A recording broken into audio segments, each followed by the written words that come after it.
आज तक नहीं हुआ वो अब होगा। भीमकुंड के हर राज से पर्दा उठेगा।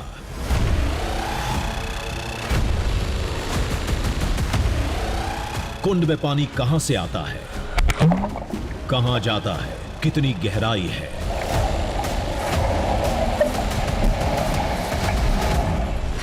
पानी समुद्र जैसा नीला क्यों है? इसका रहस्य तो ऐसा है, भूतों न भविष्यति, ना कोई जान पाया है, ना कोई आगे जान पाएगा। भगवान की माया को कौन जान सकता है?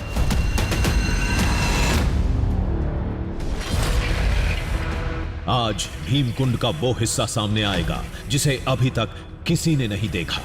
यहाँ जितना अंधेरा है उसमें ऐसे चल पाना बहुत मुश्किल है।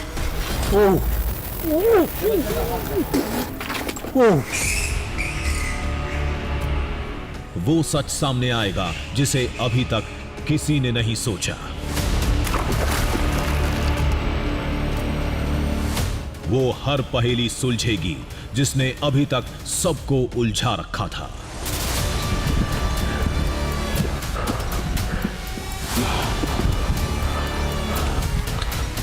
भारतवर्ष के सामने लेकर आ रहे हैं हम भारतवर्ष के सबसे रहस्यमयी कुंड का आंखें खोल देने वाला दृश्य।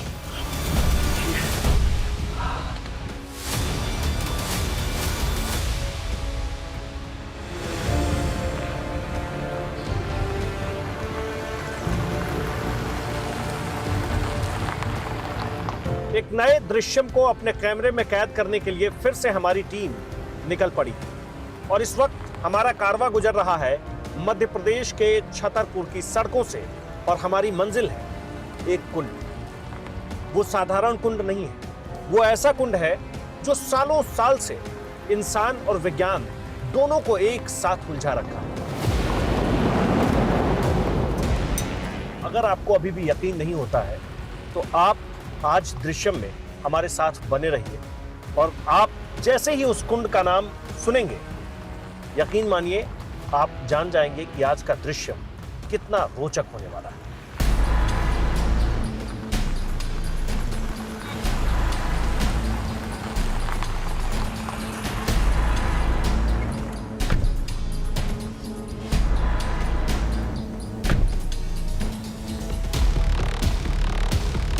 भीमकुंड, यही नाम है मध्य प्रदेश में छतरपुर के इस कुंड का, जिसके हजारों वीडियो सोशल मीडिया में सालों से घूम रहे हैं।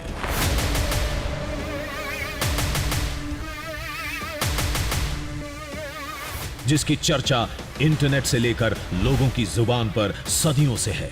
वजह है कुंड से जुड़े कई अविश्वसनीय रहस्य।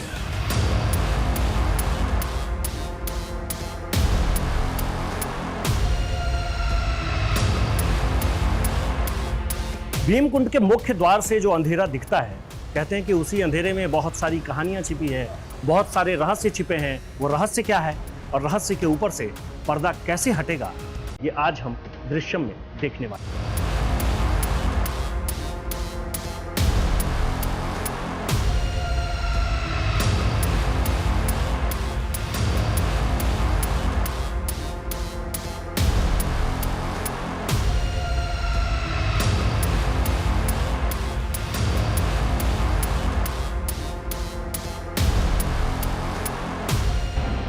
लेकिन ये तो एक कुंड है, इसका पानी समंदर जैसा क्यों है?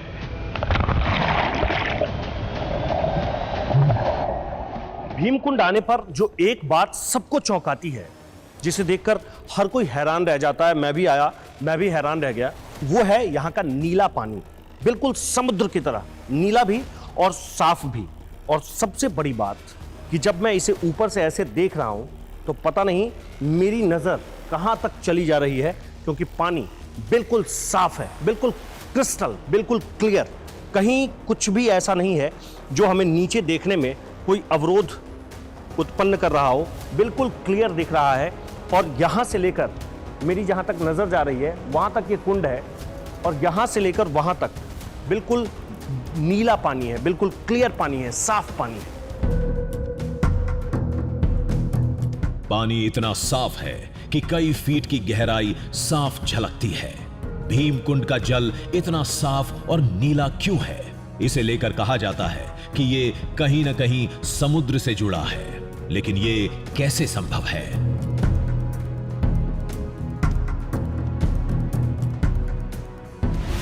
मध्य प्रदेश के छतरपुर से बंगाल की खाड़ी 1500 किलोमीटर दूर है, जबकि अरब सागर की दूरी तो 2200 किलोमीटर से भी ज्यादा है।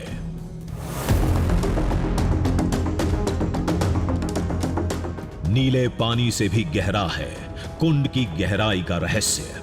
कई वैज्ञानिकों ने, कई बड़ी संस्थाओं ने गहराई नापने की कोशिश की, गोताखोरों को भेजा, लेकिन सब नाकाम रहे।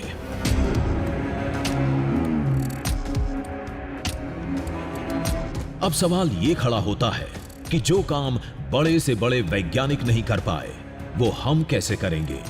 भीमकुंड के रहस्यों को कैसे सुलझाएंगे?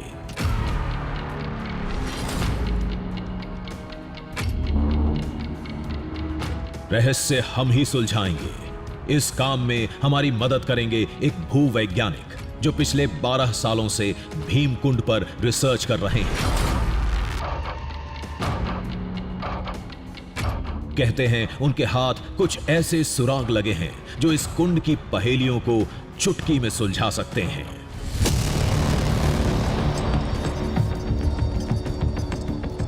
मैं यहां खुद नहीं आया हूं, हमें किसी एक शख्स ने बुलाया है और उनका दावा है कि भीमकुंड को लेकर अब तक जितने भी रहस्य हैं, उन सभी रहस्यों की चाबी उनके पास है।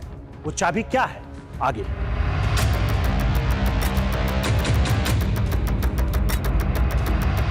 वैज्ञानिक के यहां पहुंचने से पहले भीमकुंड के हर रहस्य को समझना जरूरी था, और सबसे बड़ा राज है इसका जल स्रोत।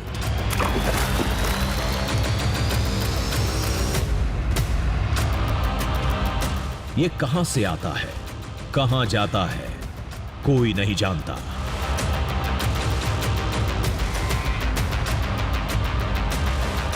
अब आप कहेंगे, पानी बहने की बात कहां से आई? ये तो एक कुंड है, लेकिन ऐसा नहीं है।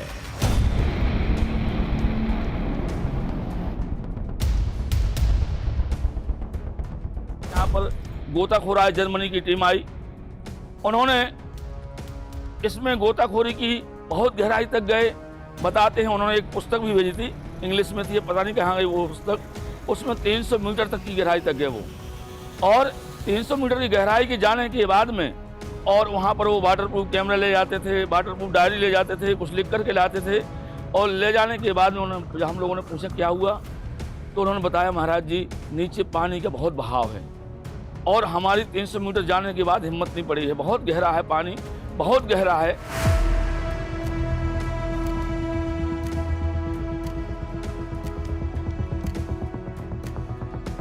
ये सालों पहले साबित हो गया था कि कुंड के नीचे पानी का बहुत तेज बहाव है जो कहीं आगे जाता होगा, तभी इस कुंड की गंदगी अपने आप साफ होती रहती है।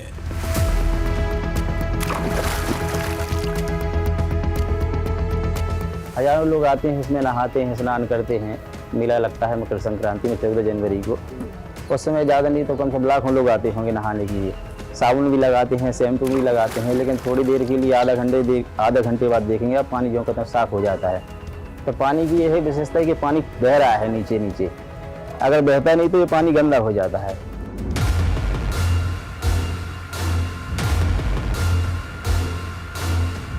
भीमकुंड का पानी कहां जाता है ये आगे देखेंगे। पहले ये जानते हैं कि पानी निकलता कहां से है। कहीं अंदर कोई सुराख या कोई सुरंग तो नहीं।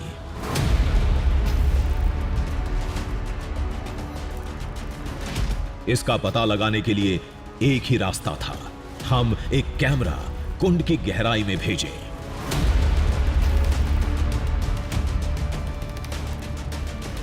लेकिन उससे पहले गहराई का अंदाजा लगाना जरूरी था। देखते हैं ऊपर से फेंकी ईंट कितने नीचे तक जाती है। इसको मैं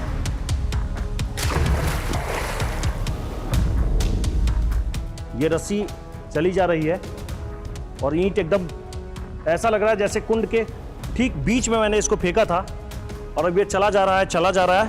रस्सी का अंदाजा नहीं चल पा रहा कि ये कहां तक जा रहा है। ऐसा लग रहा है जैसे अब ये ईंट कहीं जाकर के फंस गई है। ईंट मुश्किल से 50 मीटर नीचे जाकर रुक गई। तभी एक बाबा ने तेज आवाज लगाई। ये गलत है। हाँ। कहीं जाके बैठ गई है, ये अपन ऊपर से डालेंगे तो बहुत नीचे तक चली जाएगी।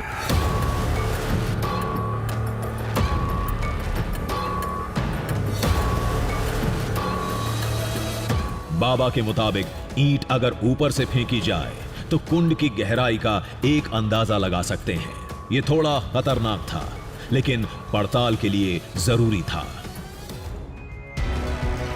ये पंडित जी ने ईंट फेंक दी है और अब ये रस्सी अपने आप नीचे की तरफ चली जा रही है।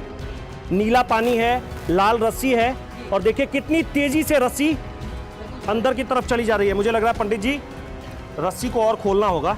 ये देखिए बहुत तेजी से रस्सी पानी के अंदर चली जा रही है।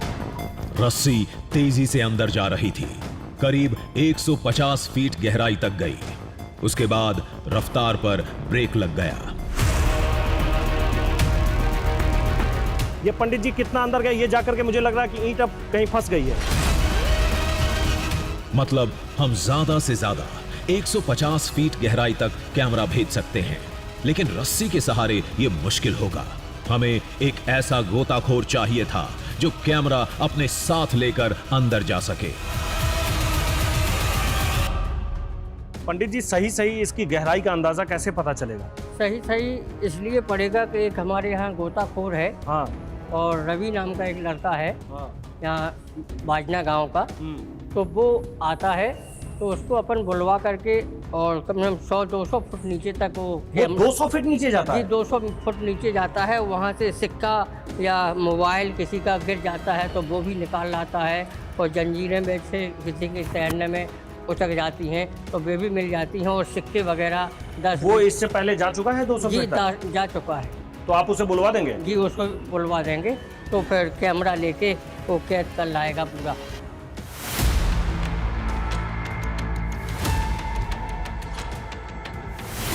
बाबा ने गोताखोर रवि को बुलावा भेज दिया। फिर हम ठंडे दिमाग से कुंड के बारे में सोचने लगे। आखिर ऐसा क्या है इस भीम कुंड में जिसने सदियों से इंसान और विज्ञान को उलझा रखा है? गहराई, स्रोत, बहाव, नीला रंग, इसकी एक नहीं कई पहेलियां हैं। किसी के राज जानने हो तो उसकी जन्म कुंडली में सेंध लगानी पड़ती है। भीम कुंड के जन्म की भी तो कुछ कहानी होगी। हमने कई लोगों से बात की, फिर पता चला कि भीम कुंड का जन्म महाभारत काल का है।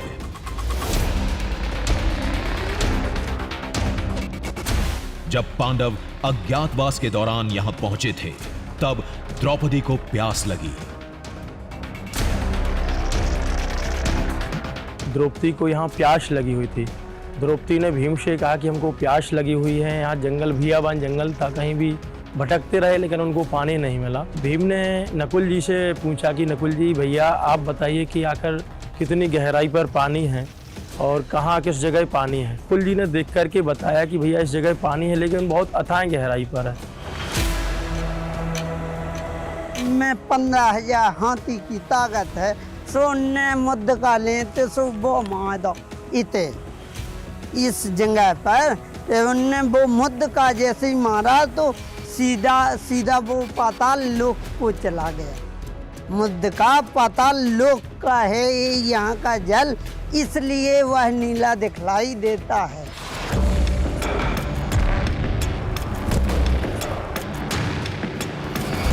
भीम कुंड का मौजूदा ढांचा बिल्कुल इस कहानी से मेल खाता है।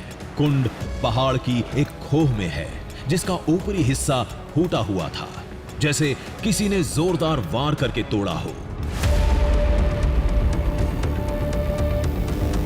भीम कुंड का ये ऊपरी हिस्सा है। ऊपरी हिस्सा मतलब वो जगह जिसके लिए ये कहा जाता है कि भीम ने इस जगह को अपनी गदा से तोड़ दिया था। और यही वो जगह है जहां से सूरज की रोशनी नीचे कुंड तक जाती है। और आप इसे ऊपर से देखेंगे तो ये बहुत बड़ा और बहुत विशालकाय लगता है, कुंड के ऊपर टूटा हुआ।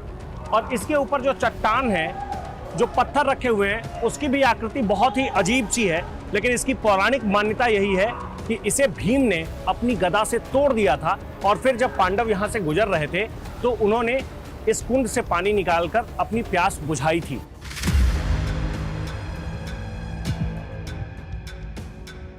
इस पौराणिक कथा पर सभी विश्वास करते हैं।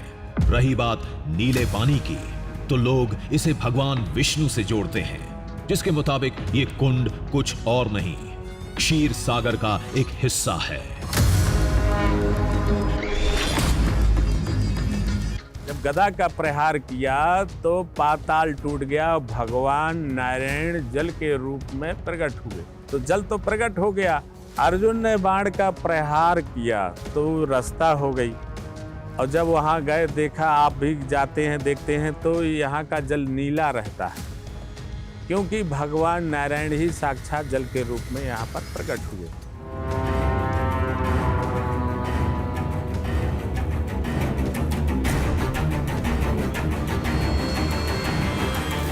इधर कुंड का रहस्य गहराता जा रहा था, उधर कुंड की गहराई में जाने के लिए गोताखोर रवि पहुंच चुके थे।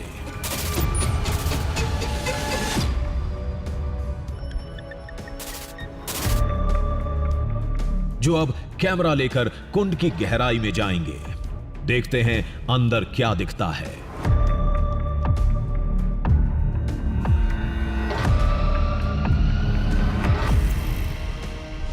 रवि, आप कितने नीचे जा चुके हैं? 200 फीट।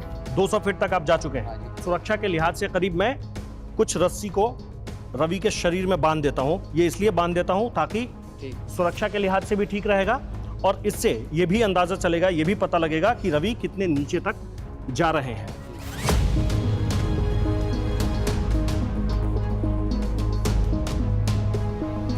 रवि के हाथ में मैं एक कैमरा दे देता हूं, जो पानी में भी बहुत अच्छे से काम करता है। गोप्रो कैमरा है, मैं इसे ऑन कर देता हूं। सुरक्षा के लिए हमने रवि को रस्सी के साथ मजबूती से बांधा, जो हाथ में कैमरा लेकर भीम कुंड में कूद गए।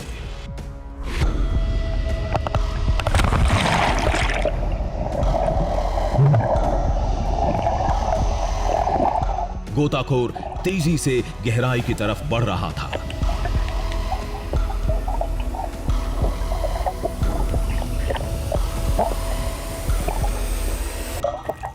रस्सी तेजी से पानी में समाती जा रही थी।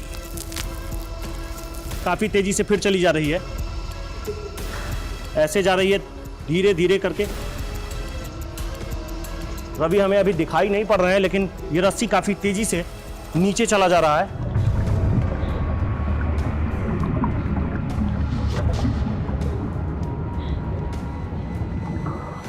रस्सी खत्म होने ही वाली थी, तभी हमने उसे लपक लिया।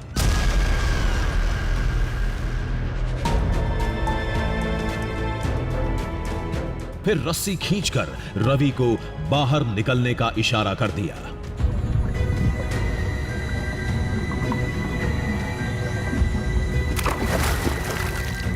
रवि कैमरे के साथ सुरक्षित बाहर आ गए।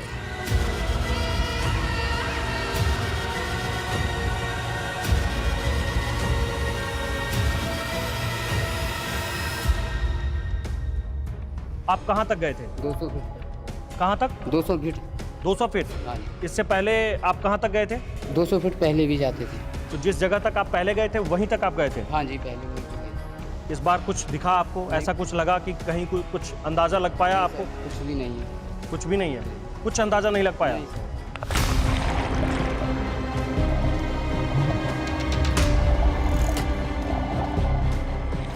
हमने गोप्रो फुटेज को खंगालना शुरू किया।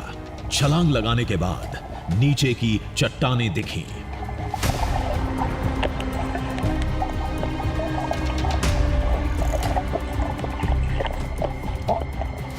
थोड़ा और नीचे गए तो एक बड़ा सुराख दिखा, जहां से पानी आ रहा था।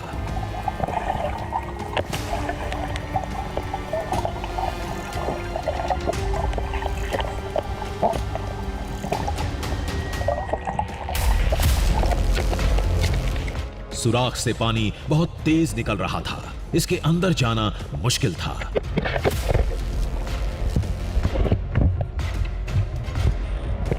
फिर भी गोताखोर ने अंदर जाने की कोशिश की। कुछ हद तक वो सफल भी रहा।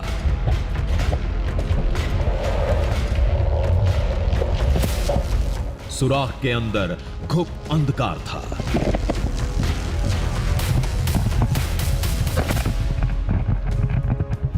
ये करीब 200 फीट की तस्वीरें थी। फिर हमने रस्सी खींचकर रवि को बाहर निकाल लिया था।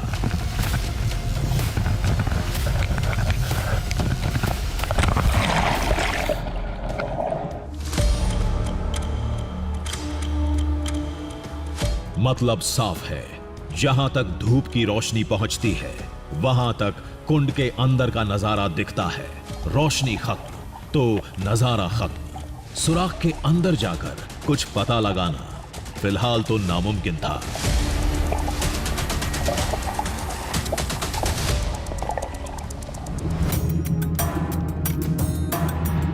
बहुत कोशिश कर ली, कुछ नहीं मिला। अब उस भूवैज्ञानिक का इंतजार था जिनके कहने पर हम यहां आए थे। दावे के मुताबिक उनके पास भीम कुंड से जुड़े हर सवाल का जवाब है।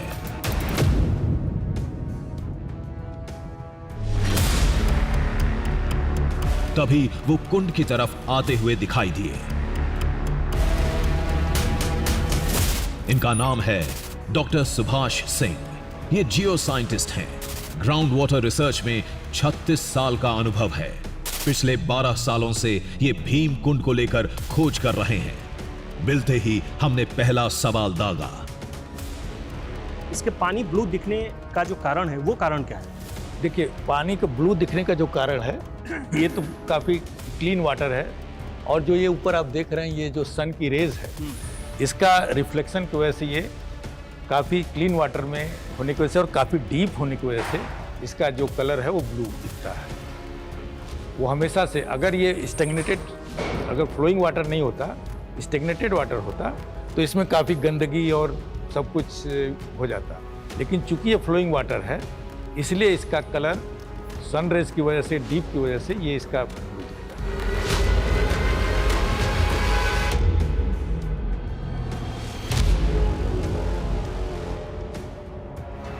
कुंड का पानी बिल्कुल साफ है। धूप की रोशनी पड़ने से ये नीला दिखता है। ये तो सभी जानते हैं। हैरत तब हुई जब वैज्ञानिक ने भी ये बताया कि पानी के साफ होने की वजह कुंड का बहता पानी है। लोगों ने भी यही बताया था, लेकिन वो बहाव कहां है, किधर है? तब वैज्ञानिक ने बताया, रिसर्च के दौरान इसी सवाल ने इन्हें भी परेशान किया था। ये हमारे दिमाग में प्रश्न बना रहता था कि आखिर के पानी जा कहाँ रहा है। फिर इस पे सोचते सोचते मैंने एक दिन गूगल मैप पे एक चित्र देखा, एक लिनियामेंट का चीज़ देखा कि उसकी इधर से पूरा अर्जुन कुंड के आगे से लेकर के ये पूरा एक स्ट्रक्चर्स मेरे को दिख रहा है जो एकदम इलाहाबाद तक जा रहा है।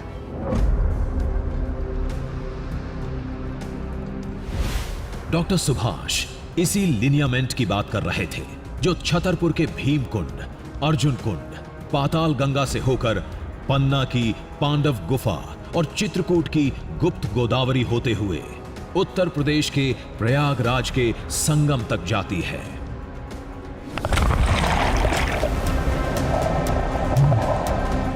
लिनियामेंट पानी के बहाव से जमीन के अंदर बनी चट्टानों की एक खास संरचना को कहते हैं, जिसकी शिलाएं एक जैसी होती हैं।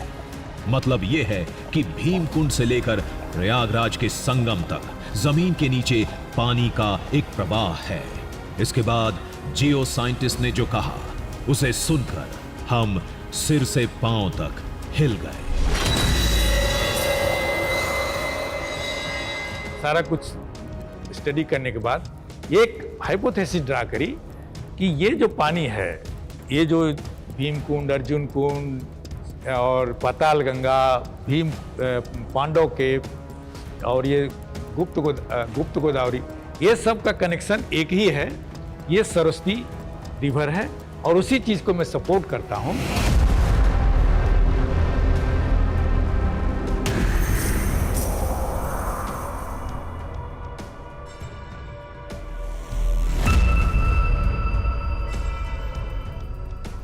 ये क्या? ये तो कोई सोच भी नहीं सकता। क्या ये विलुप्त हो चुकी सरस्वती नदी का पानी है? भीमकुंड का ये सच हमारी क्या हर किसी की सोच से बाहर निकला। इस पर भरोसा करते भी तो कैसे? आप ये कह रहे हैं कि ये सरस्वती नदी का पानी? यस। ये कैसे यकीन कर पाए? मतलब एक तो आप जो कह रहे हैं उस पर मुझे बड़ी हैरानी हो रही है, क्योंकि जिस नदी को लेकर सालों से बहस चल रही है, सालों से रिसर्च किए जा रहे हैं, सालों से खोज की जा रही है, मुझे लगता है कि इस पर में हजारों रिसर्च हो गए होंगे, बिल्कुल, बिल्कुल हजारों आप सही इस पर कह रहे में लोगों ने बहस की होगी, लेकिन अभी तक कोई उसका रिजल्ट नहीं निकला है। तो इसको मैं ये कैसे मान लूं कि ये सरस्वती नदी का पानी? आप बिल्कुल सही कह रहे हैं। डॉक्टर सुभाष ने ऐसा मानने की दो बड़ी वजहें बताई। पहली वजह थी रामायण और महाभारत जैसे हमारे पौराणिक ग्रंथ। वाल्मीकि रामायण में संगम का जिक्र मिलता है। जब वनवास के दौरान भगवान राम संगम पार करके भारद्वाज ऋषि के आश्रम गए थे। आज प्रयागराज के पास श्रृंगवेरपुर में राम कथा से जुड़े कई साक्ष्य मौजूद हैं। वहीं महाभारत में भी कुछ जगहों पर गंगा, यमुना, सरस्वती नदी के संगम की कहानी मिलती है। ये सोचा कि भाई हमारे पूर्वज लोग इतनी गलत धारणा बना के इतना बड़ा डिसीजन तो नहीं ले सकते, भाई त्रिवेणी यही होगा, सबसे पवित्र स्थान यही पे होगा। तो उनकी भी मान्यता को ध्यान में रखते हुए फिर मैंने इस चीज को ये किया कि ये पानी सरस्वती जहाँ ओपन हो रही हैं वहाँ पर ये सरस्वती, इस पानी को उन्होंने अज्यूम किया, जो पानी यहाँ से जा रहा है वहाँ निकल रहा है उसको अज्यूम किया।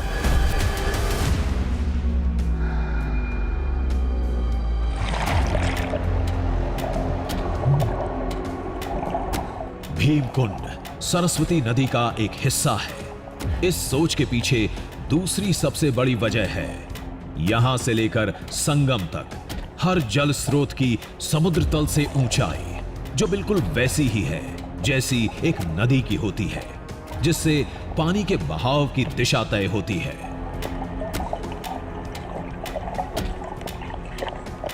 इस भीमकुंड का मीन सी लेवल, मतलब अगर समुद्र से ऊंचाई देखें, करीब 412 है। और इसके आगे पन्ना जाते हैं जो पांडव के जिसकी मैं बात करता हूं, उसका करीब 320 है। और गुप्त गोदावरी जो है जहां पर चित्रकूट के पास में, उसका 212 है। और इलाहाबाद जो है करीब 100 के आसपास है। तो स्लोप भी इसी तरह से है कि पानी उधर ही जाएगा। छतरपुर, पन्ना, चित्रकूट और प्रयागराज, इनकी भौगोलिक स्थिति भले ही टेढ़ी मेढ़ी है, लेकिन जो लिनियामेंट मतलब जमीन के नीचे पत्थरों की खास संरचना भीमकुंड, पाताल गंगा, अर्जुन कुंड, पांडव गुफा, गुप्त गोदावरी और संगम को आपस में जोड़ती है, वो बिल्कुल सीधी है।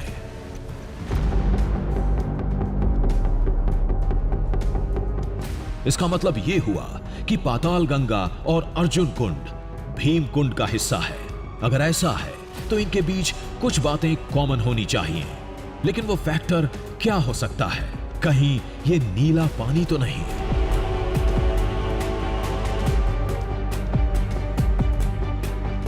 जो गूगल मैप पर एक सैटेलाइट इमेज दिख रहा है, उसमें आपको एक ही स्ट्रक्चर्स दिखेगा, एकदम इलाहाबाद तक दिखेगा।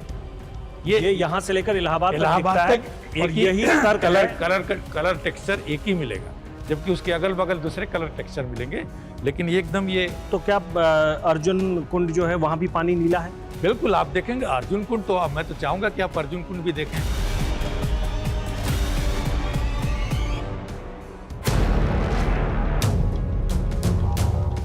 जियो साइंटिस्ट डॉक्टर सुभाष को अपनी इस खोज पर पूरा भरोसा था। एक तरह से ये एक चुनौती थी कि हम भीमकुंड से बाहर निकलें, पाताल गंगा और भीमकुंड जाएं और वहां के पानी को परखें।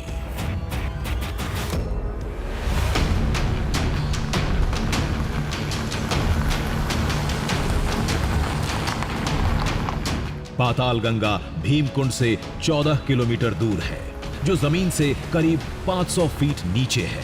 शायद इसीलिए लोग इसे पाताल लोक भी कहते हैं।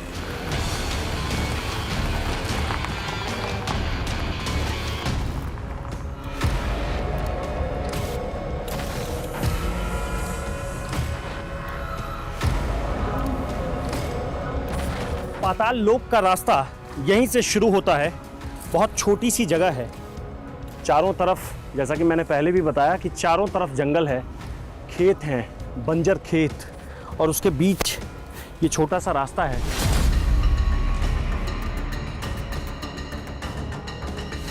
सीढ़ी की मदद से करीब 40 फीट नीचे उतरे।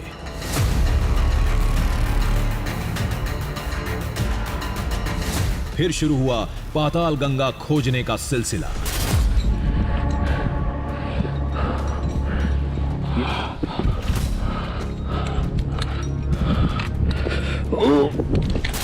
दावे के मुताबिक जो भीमकुंड का ही एक हिस्सा है, जो सरस्वती नदी की एक निशानी है।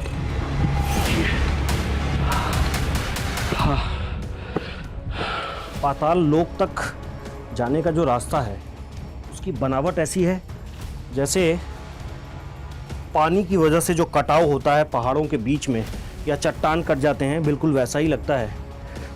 करीब 100 फीट नीचे आ गए हैं हम, और अब यहाँ से और आगे जाना है।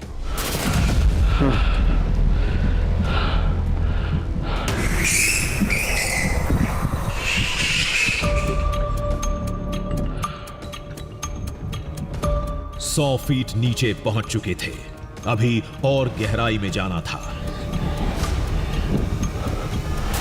ये जगह तो भीमकुंड से भी गहरी निकली।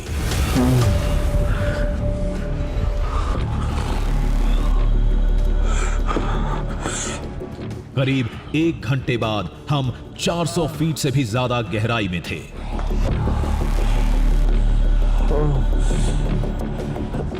जमीन गीली थी, यानी पानी करीब है।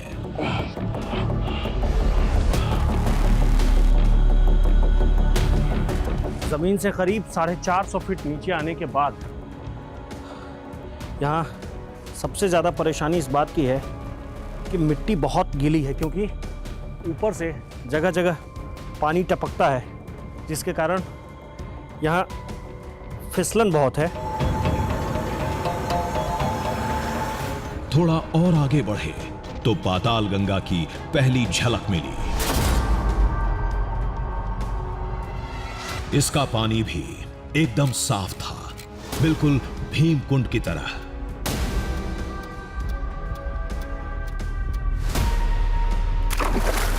पानी समुद्री हरे रंग का था। इस पर भी भीमकुंड की तरह धूप पड़ती तो क्या पता शायद इसका रंग भी नीला होता।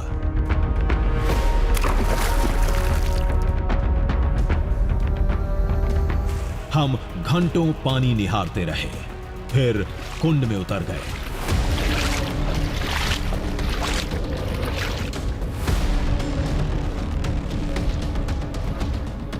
पानी ठंडा भी बहुत है, और कहते हैं कि ये ऐसा पॉइंट है, जैसे ही आप इलाहाबाद से चलेंगे, गूगल मैप के मुताबिक अगर आप चलेंगे और मैप पर जब आप देखेंगे तो ऐसा लगेगा कि इलाहाबाद, भीमकुंड, फिर पाताल लोक, और पाताल लोक के बाद अर्जुन कुंड, ये सारे पॉइंट एक साथ ही दिखते हैं।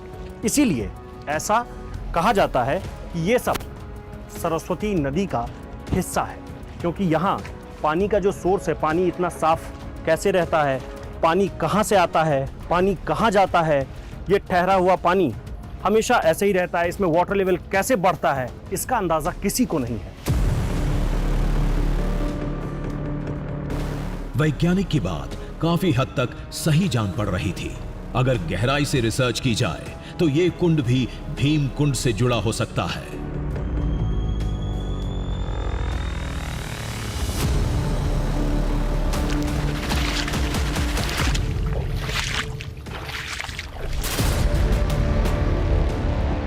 भीमकुंड से अर्जुन कुंड की दूरी करीब 30 किलोमीटर है, लेकिन बनावट भीमकुंड जैसी ही लगती है। हम अर्जुन कुंड के मुख्य द्वार पर पहुंच गए हैं। इसका भी मेन गेट वैसे ही है जैसे भीम कुंड में है, लेकिन यहाँ कुछ भी बाद में नहीं बनाया गया है। ऊपर पहाड़ी है और नीचे एक कुंड है। रास्ता बस एक ही है, हालांकि सीढ़ियां बनी हुई है, आगे जाना होगा, क्योंकि इसकी जो कहानी है, इसको लेकर के जो बात जियो साइंटिस्ट सुभाष सिंह ने बताई वो ये कि अर्जुन कुंड के नीचे जो पानी है वो भी सरस्वती नदी का हिस्सा है। नीचे चलते हैं।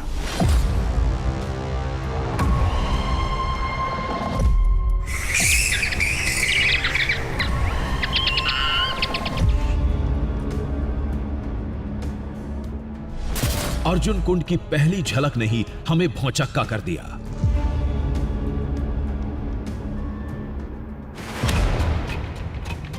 अर्जुन कुंड और पाताल गंगा का पानी बिल्कुल एक जैसा था। इतना ही नहीं, चट्टानें भी करीब एक जैसी थीं।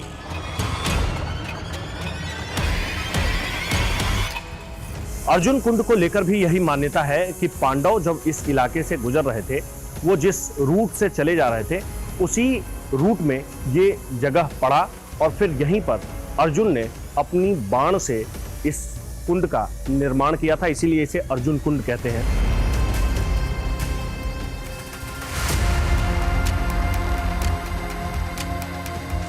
जियो साइंटिस्ट के मुताबिक ये भीम कुंड का ही एक हिस्सा है जो पन्ना चित्रकूट होते हुए प्रयागराज तक गया है। हालांकि यहां भी भीम कुंड और पाताल गंगा की तरह पानी का बहाव नहीं दिख रहा था। किसी हिस्से में जाने का कोई रास्ता है नहीं। इस तरफ भी मैं बहुत बड़ा चट्टान देख रहा हूं, यहां भी रास्ता बंद है। कहते हैं कि ये भी भीम कुंड की तरह वो हिस्सा है। भीम कुंड से अगर आप इलाहाबाद के रूट को देखेंगे, प्रयागराज के रूट को देखेंगे, तो ये वो एक पॉइंट है जिसे सरस्वती नदी का हिस्सा बताया जाता है। भीम कुंड, पाताल गंगा और अर्जुन कुंड की पड़ताल हमने कर ली थी। एक जैसा पानी और एक जैसी चट्टानें, सब कुछ डॉक्टर सुभाष की खोज को सही साबित करते दिख रहे थे। फिर भी दिमाग ये मानने के लिए तैयार नहीं था कि ये सब पौराणिक सरस्वती नदी के साक्ष्य हैं। अगर ऐसा हुआ तो ये एक बहुत बड़ी खोज कही जाएगी। कुछ तो हमसे छूट रहा था, कोई ऐसी बात, कोई ऐसा तथ्य, कुछ नहीं तो कोई ऐसी कहानी जो इस कुंड को प्रयागराज से जोड़े।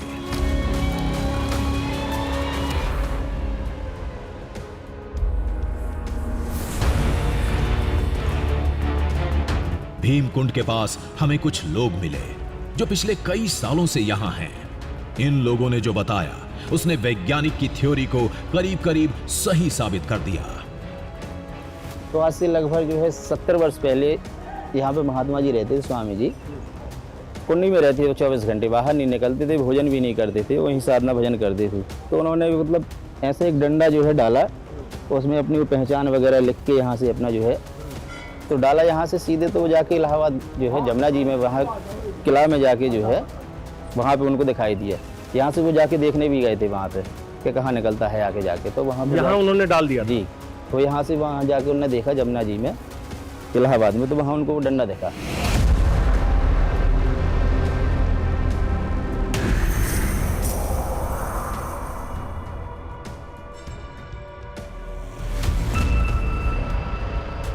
ये चौंकाने वाली बात आज तक देश के सामने नहीं आई थी, जिसके मुताबिक बरसों पहले एक संत ने भीम कुंड से एक लकड़ी बहाई थी जो कुछ महीने बाद प्रयागराज के संगम में मिली थी।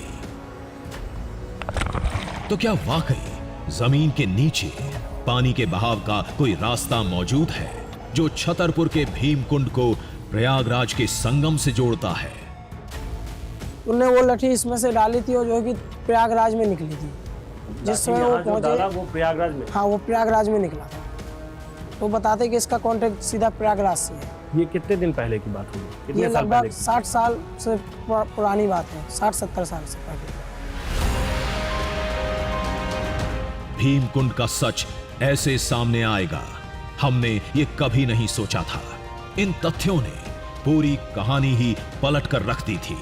लोग इसे एक कुंड मान रहे थे, लेकिन वैज्ञानिक डॉक्टर सुभाष के मुताबिक ये कुंड नहीं, एक पौराणिक सरस्वती नदी का हिस्सा है जो छतरपुर से 300 किलोमीटर दूर प्रयागराज तक फैली है।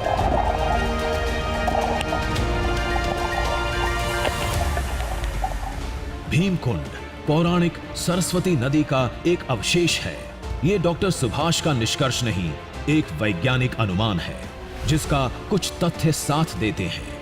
इसे पूरी तरह से साबित करने के लिए बहुत बड़े पैमाने पर वैज्ञानिक शोध की जरूरत है।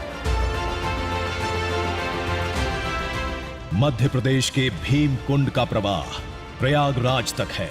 अगर यह साबित हो जाता है तो इससे बहुत बड़ी खोज का रास्ता साफ हो जाएगा। क्या पता सरस्वती नदी फिर से कल-कल बहती नजर आए।